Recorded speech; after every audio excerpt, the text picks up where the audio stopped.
Hi everybody, Dr. Stringer back at you with my second video, so I won't bother introducing myself too much since we already did that in the last video, but what I'm going to do with this video is just introduce you to the course a little bit.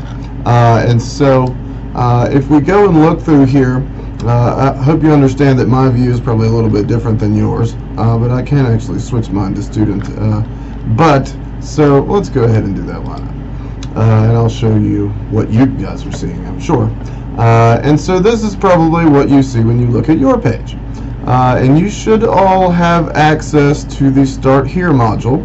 And you can also, over here on the left-hand side, see the modules that are coming up. And you'll see when they are going to be available. So pretty much every Monday at 5 p.m., you're going to have a module that is due, and you're going to have a new module open up at 5 p.m. every day. Or not every day, every week on Mondays. So with that said, in the past I have had students say, well, I couldn't get it done on Monday because I work, and things like that. And so I would tell you all, if you're one of those people that works on Mondays until 5 o'clock, maybe do it over the weekend or on Friday before then, Thursday, another one of those days, because you don't want to be worrying about things happening. So it is due at 5 o'clock every day. I know some people do midnight and things like that, but we're doing 5 o'clock for our purposes. Just looking at the initial module here, the Start Here module that you're going to be looking at this week, you'll see the Module 1 goals, the Module 1 checklist, and you'll have goals and a checklist for pretty much every module throughout the course. And then you'll have a syllabus, the course tour, which of course you're in now, my introduction video, and then you'll have a discussion board where you're just introducing yourselves this week. And so I'll go ahead and dive into looking at the syllabus a little bit. So here's your syllabus for this course. So my email address is right here. And I do prefer that if you need to get in touch with me, please email me. You can send me a message through D2L, but in order for me to reply to your message and for you to get it, I have to be manually sitting at the computer and logged into D2L and things like that. But if you send me an email address or an email to my actual KSU email address, I can reply to you from my iPad, my iPhone, various other ways. So if you want to get a faster response, that's probably the best way to go. So we've got a few course objectives and then the course description and things down here. One thing that I want to bring up too is my office hours. Of course you can always email me with questions, but I do hold office hours every Tuesday and Thursday from 11 a.m. to 12 p.m. I will be here during that time. Usually there's not many people here unless it's the end of the semester, then it gets a little bit more competitive. But I also hold meetings with students by appointment. So if you have classes or you're working during that period of time, please shoot me an email. We could set up a time to meet. I'm here pretty much every day, all day long, but I do have meetings and other courses that I'm teaching and things going on. So it's in your interest to make sure that I'm going to be here and not be off somewhere else outside of my office when you want to come and talk to me. I'll let you all go into looking at the course description and objectives. We're going to really go into looking at a lot of how technology is used within the criminal justice system, specifically with police, courts, corrections, some legal issues related to these things. Also how criminals are using different technology these days as well. They are kind of part of the criminal justice system. Without them, there wouldn't be much of a system, right? One thing that I do want to point out is there is no textbook for this course. There actually never has been a textbook for this course. One of the reasons being is there is not really any good textbook for this course. There are a few articles that are pretty good, and one of the things too is even if somebody did write a textbook, technology is evolving so much that it's just so hard to keep up with it. And so I just got through revamping some of the articles that you're going to read to get a lot of the new material out there because technology is constantly evolving. So with that said, let's look at some of the course requirements. You're going to have 2 exams for this course, a midterm and a final exam. They will be both worth 60 points apiece. They are made up of multiple choice and essay questions. You do have 2 hours to complete each exam once you've accessed it. And both of the tests are going to be a combination of these multiple choice and essay questions. You will be able to use your computer, obviously, but you will need to use the KSU lockdown browser that makes sure that nobody's accessing any additional material other than their own minds while they're completing these tests. So there will also be a quiz in each module, with the exception of the Start Here module that you're in now and the 2 modules that have the exams in them. There will also be a study guide in the exam modules as well. And each week you'll have a discussion board to complete. This week you're just doing a simple introduction of yourselves to everybody, and then there will also be a research paper that you will get to complete. That will be opened up the same time that Module 4 opens up, and that is worth 50 points, and that is due at the close of Module 15. Now, I want to note that there is a separate module for the research paper, and you'll probably see this if you go and look at your modules, and it's just called research paper, so that everything for the research paper is all there together, all in that one module. That's where you'll access the instructions, and that's also where you'll turn it in. And so that's kind of a one-stop shop for you there. And so here's just kind of the breakdown of how your grade is going to be made up: your research papers, discussion boards, quizzes, and your 2 exams. And then if you get, these are your points for the different grades that you might get by the end of the semester. Late assignments, we're not doing late assignments. If you have an emergency that can be documented, then you can see me, and we can see what we can do, but generally I do not accept late assignments, and especially in a course like this, where you have an entire week to do everything. There's not really any reason that it shouldn't be possible.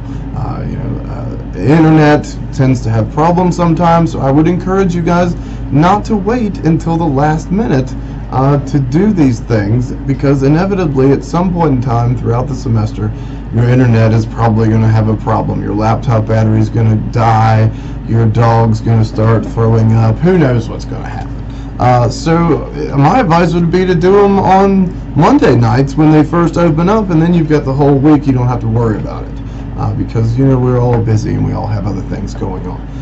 Academic dishonesty, you've all got the links to all that kind of stuff here. I usually catch one student every year plagiarizing or something like that, so please don't do that. It's a lot of paperwork, and so nobody really wants that. We all want you all to do very well, and the only way to do that is if you're doing the work yourselves. So there's some other different links to different resources throughout the campus here that you should look at for disability technology requirements. You will obviously need access to the internet to be successful in this class. Lapses in internet are not valid excuses for missing assignments. I very rarely have heard of anybody that could not access the internet all week long. Sometimes it'll happen for a couple of hours. I know a lot of people that if they didn't have internet for a week, they'd probably have a stroke. But that's neither here nor there. Anyway, so other skills that you might need. You need to have basic computer skills. You need to be able to find websites if you're given a web address. Basic things that I don't think that too many of you are going to have problems with. But think about if the internet does go out at your house and it doesn't work, where will you go? Can you go somewhere else? Can you go to the campus library? That's probably a good go-to place. And as a matter of fact, that's what I usually recommend, that students that are close to campus, if you're taking an exam, go to the campus library and take it there. Because you know what? If something happens with the internet, goes out in the middle of your exam, you've got a librarian, or you've got somebody there that you can get documentation from that you were there and the internet went out while you were there, and that makes a pretty strong case for how you might be able to try to make an argument that we might be able to work something out there. But if you're not living near campus, can you go to a local library, a local community college, your aunt's house? Think about these things, because like I said, inevitably the internet will fail. I tell you, when I'm at my house, because I have satellite internet in Ackworth, anytime a big storm comes over, the cable goes out, the internet goes out, everything goes out. So if you're in that boat, you want to plan for the fact that you might end up with a storm at some point in time while you're trying to do something for this course. And so think about those things. I don't think that that's a problem on campus, at least if it is, I have yet to experience it. And I have been here when we've had storms and things like that. So you want to be able to turn in your documents in WordPerfect or Word document. I prefer Word, or PDF works the best. Sometimes people will turn things in Pages, which is the Apple format. And when that happens, because I'm using a Dell, I cannot open these documents and look at them at all. So usually what I will do is I'll send you an email and say, hey, this is not opening, so if the deadline hasn't passed, then that's okay, but if it has, then that would technically be a late assignment, right? So please make sure that you turn them in a format that I can access them, because that's an important thing. The university's academic calendar, you can find that. I've already kind of covered communication. We do not, under any circumstance, offer extra credit to an individual student. It is just not fair to give one student, extra credit and not offer it to the whole class. Sometimes I do offer different opportunities to extra credit for the entire class, but that's something that we'll revisit as the course moves on. So exam grades, if you have an exam or assignment grade that you want to talk about with me, what I do is I ask that if you believe you deserve a higher grade, there's a bit of a procedure. Wait 24 hours before emailing or things like that, and read over the assignment and the question that you were given, read over your answer and decide what your basis is for your appeal, and write this down. Email it to me so we can meet a time to go over this. And I find that this works very well to help with different disagreements over students. Here's some more campus policies and links. Academic dishonesty, FERPA, that's your rights to privacy, student rights, ethics and sexual conduct statements, course accelability, and then our new information on campus carry. Here's just the course schedule, and this is, I like to tell students, print this out at the beginning of the semester and put it on the wall near your computer, something like that, in your home office, in your dorm room somewhere, so you can go and say, okay, well, this week I need to be doing this. I need to read this article and this one. And it's going to be pretty much the same, for this course. You're going to have a couple articles to read, and you're going to have a discussion board or a quiz. And then you'll have a midterm exam in October. So here's September 9th. Your research paper details will be distributed, and that'll be in that module, and it'll just open up at the same time on September 9th, and you'll have access to those things. Now, it will be due by the end of Module 15, which, as you can see, is December 9th. So that's pretty good there, right? You get 3 months to work on that. It opens on September 9th and closes on December 9th. And then the last week of class, you will have your final exam there. So pretty straightforward schedule. Try not to be too complicated there. So just think about these things, and of course email me if you have any questions. So I want to show you all just a little bit about what the modules look like and things like that when you open them up. And you actually have access to the table of contents right now, and you can see what's in here, and the readings are already available to you. But for that, I will just go back to instructor view. If it'll let me, let's see, okay. And then we can see, and I'll show you what the first module, the layout of that is. And like I said, there's a goals. It will be the first document in there, or the first link that you'll find will be the module goals for that module. After that will be the checklist, and then you usually find a lecture from me where I'm kind of introducing the material. Okay, so module 2, here's your goals, and then you'll have a checklist. Now, we can click on these goals here in the checklist if you guys will just look at those. So here's just your goals for, by the end of the module, you should be able to differentiate categories of technology, different technologies, hard and soft technology. And then here's just a checklist. So you'll want to read this none article, burn and marks, watch your lecture, complete the discussion board, and complete the quiz. A lot of these are going to look very similar, and I like to keep that continuity to keep anybody from getting mixed up. I don't want you guys to trip up here. Now you'll find here you got required readings, but some of these modules have additional readings as well. So if you look down here at module 3 on CompStat, you'll find that you have an additional reading on Moore and Braga there. Now, so what that is it's an older article, and I leave this stuff in there for those of you that are interested in these topics, but also they're going to be a very good resource for you when you go to write your research paper.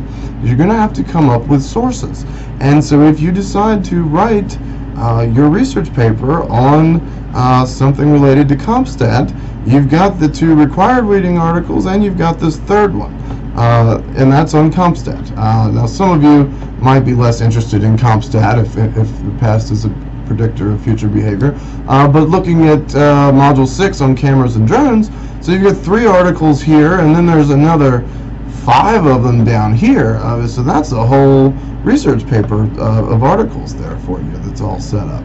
And so, some of these, so electronic monitoring has got supplemental readings and things like that. And as you're working on your papers, please feel free to email me if you're looking at things. And of course, the library is a wonderful resource as well for looking into new resources for your papers.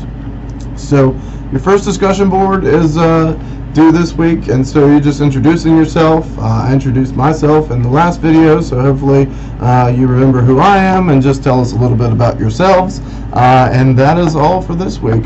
Gentle ease back into the semester after fall break.